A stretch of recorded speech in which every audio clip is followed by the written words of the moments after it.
Ассаламу алейкум айымдар жана мырзалар. Назарыңыздарга Ош шаарынан Так дареги Уркия Салиева 40Б дроп 2 дарегинен 7 сотик жер участогу сатууга чыкты. Бул жол Барпы мектеби. Анда эмесе биз жерибизди көрсөтсөк. Сиз ала турган чектин айланасында көп кабаттуу имараттар, үйлөр курулууда. Ал эми чекке келип токтой турган болсок, бул жер Сайыз убагында унаа токтоочу жер төлөсү болуп курулган. Азыркы учурда жабык. Кааласаңыз буну деле иштетсеңиз болот. Ал эми чектин кызыл китеби бар. Жеке менчикке өткөн, жеке менчик. Мынакей. Бул жерге кааласаңыз соода борборун курасызбы? Кандай гана бизнес тармагы болсо ушул жер мына. Ушул турган жер, мынакей. Ар жагы домго карайт, бул көп кабаттуу үйгө карайт.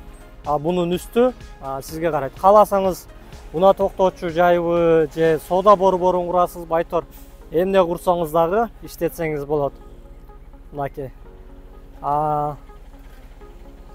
Чектин бул башында Барпы гимназия мектеби жайгашкан. Айланасында куруу иштери кызуу жүрүүдө. Ал эми жердин жалпы баасына келип токтоло турган болсок, жердин жалпы аянты 7 сотық деп айтып өттүк.